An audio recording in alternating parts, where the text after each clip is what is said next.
Bonsoir Félix Tshisekedi, vous êtes le président de la République démocratique du Congo depuis le 25 janvier 2019.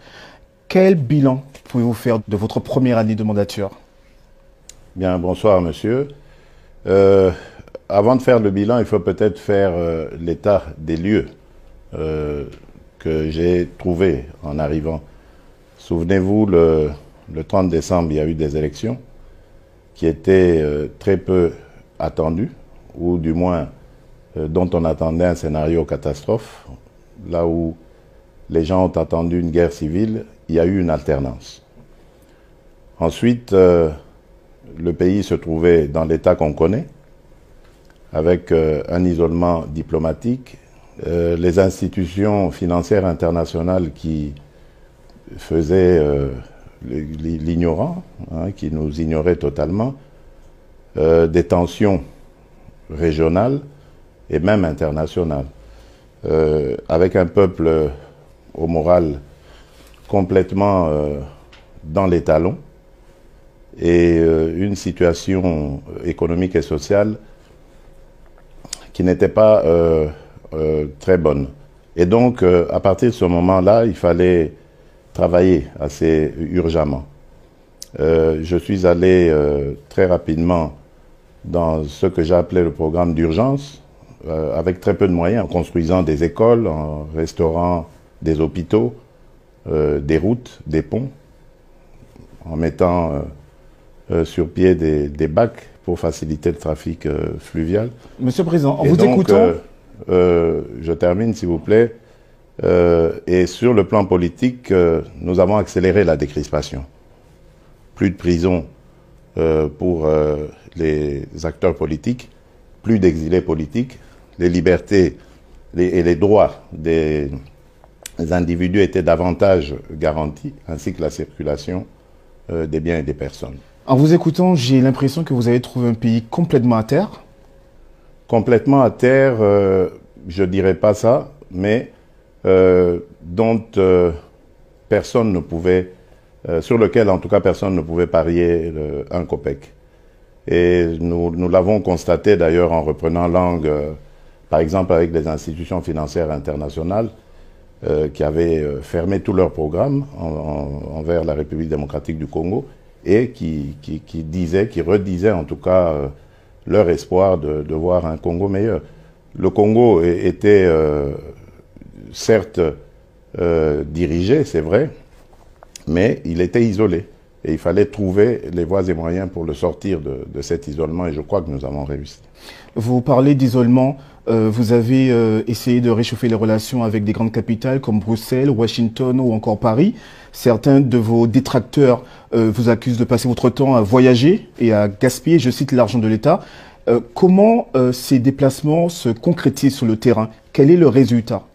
Grâce justement à la bonne tenue de nos finances, nous avons obtenu du FMI l'affectation de 368 millions de dollars au titre de facilitation de crédit pour la balance des paiements. Nous avons obtenu de la Banque mondiale une ardoise d'1,5 milliard par rapport en soutien à ce que nous avons lancé comme programme par rapport à la gratuité de l'enseignement. La Banque africaine de développement, elle aussi, s'est alignée pour nous aider, notamment dans le grand projet de construction de la phase 3 d'Inga.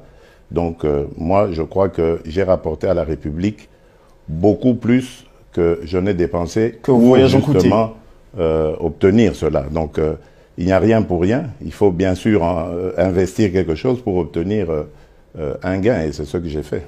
Je ne regrette absolument pas. Je rebondis sur cela. 1,5 milliard de dollars de promesses d'investissement. La RDC est l'un des pays les plus riches en Afrique et pourtant la population continue à souffrir. Comment expliquer ce contraste? Je crois qu'il y a eu plusieurs phénomènes, à la fois politiques, par des régimes forts, des régimes peu démocratiques, mais également par la mauvaise gestion, mauvaise gouvernance Vous avez parlé de fraude. J'ai envie maintenant d'aborder le thème de la corruption. Vous êtes érigé comme le président qui allait lutter contre la corruption. Où en est-on aujourd'hui? Nous sommes en train de toujours chercher une approche la plus idéale pour lutter contre ça. Mais avant cela, j'aimerais vous dire que nous avons d'abord commencé, et je l'ai fait très rapidement, par mettre sur pied une agence pour le changement des mentalités. Parce que je crois que la corruption est devenue chez nous comme une seconde nature. Elle est endémique, elle s'explique, elle se comprend, elle se justifie et c'est inadmissible. Donc il faut commencer par inverser les valeurs parce qu'aujourd'hui elles sont négatives. Il faut les ramener à la positivité, faire comprendre aux gens que si nous voulons demain une société qui gagne, une société plus juste, une société qui répartit de manière équitable sa richesse et qui peut lutter contre la pauvreté, il faut combattre la corruption. C'est grâce à cela que nous pourrons atteindre nos objectifs. Ensuite, il faut venir avec l'appareil répressif parce que la sensibilisation, la mobilisation, pour des gens qui sont ancrés dedans, qui ont des habitudes vraiment, j'allais dire, dans les gènes, il faut des méthodes coercitives. Et là, il faut venir avec la loi et la répression, donc on va dire, de ces crimes.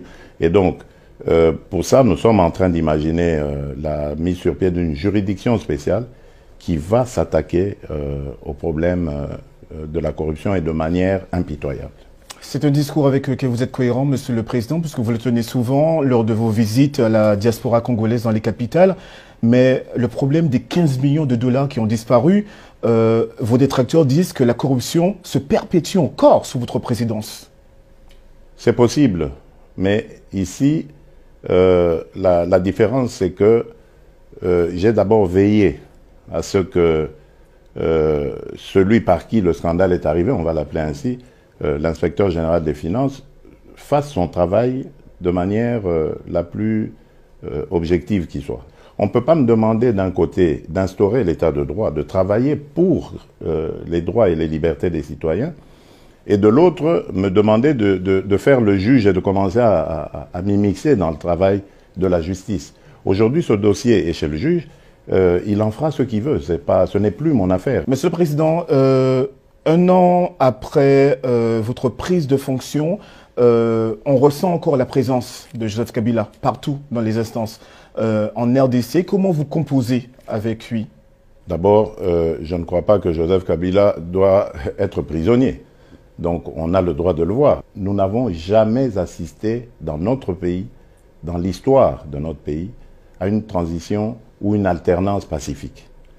Et donc, pour beaucoup de gens, c'est irréel, ce spectacle d'un président venant de l'opposition, et non des moindres, l'opposition la plus radicale, arrivé au pouvoir, qui était exercé avant cela par un président autre, donc d'un autre bord politique.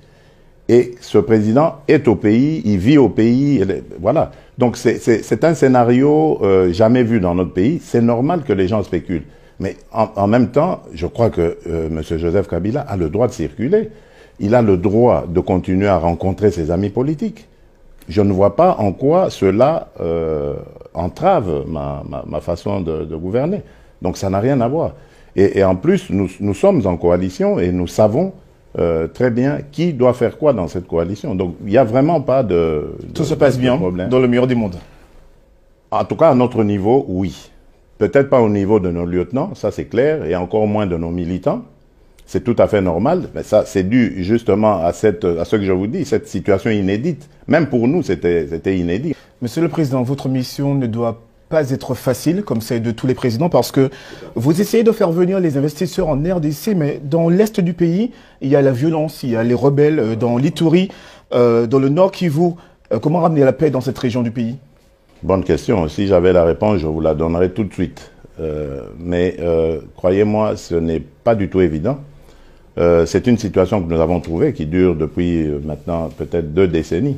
Donc, lors de ma campagne électorale, j'ai eu l'occasion de passer par ces régions-là et j'ai été frappé justement par cette situation qui m'a vraiment beaucoup peiné. Et j'avais pris l'engagement à ce moment-là de tout faire pour ramener la paix.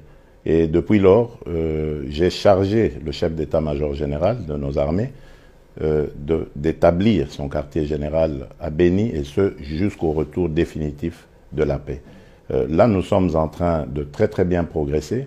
Nous avons défait plusieurs la reprise poches, de Médina, par exemple, plusieurs poches de ces assaillants, j'allais dire, de ces terroristes.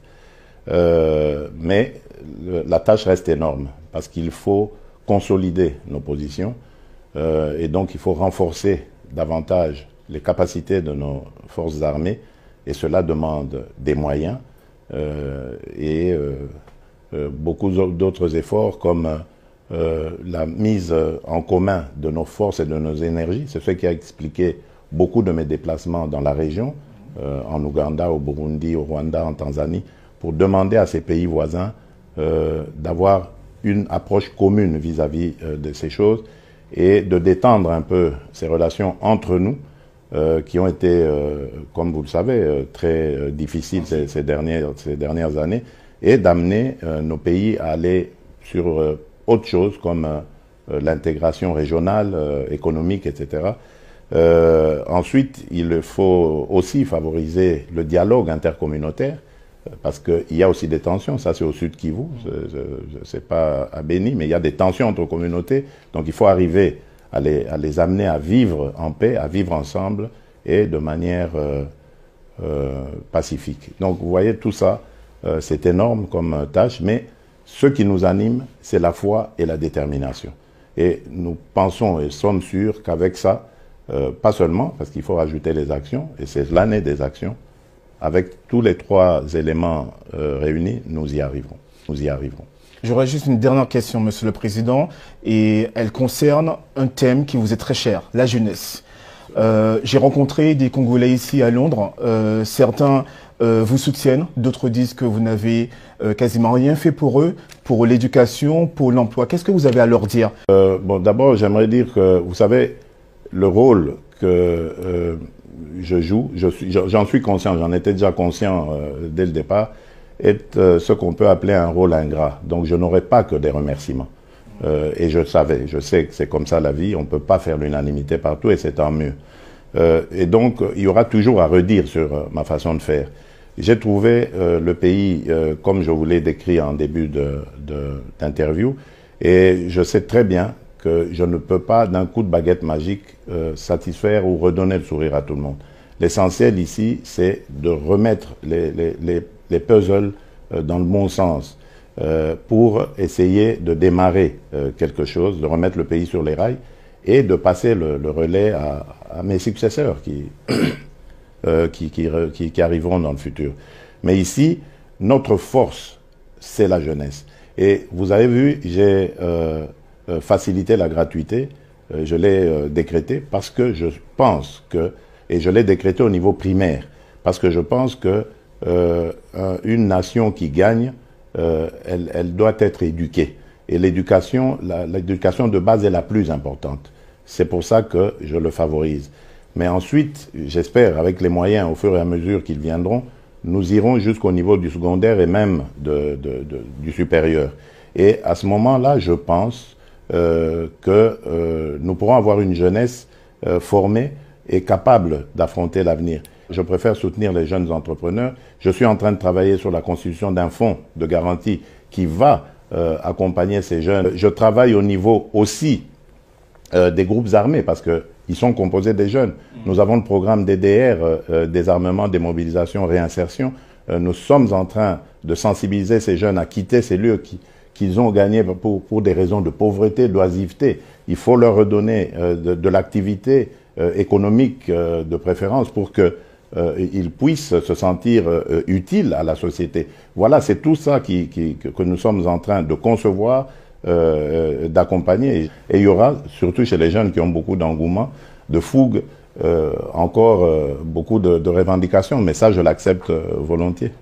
Merci, Monsieur le Président, d'avoir accordé cet entretien à la BBC. Merci beaucoup. Merci.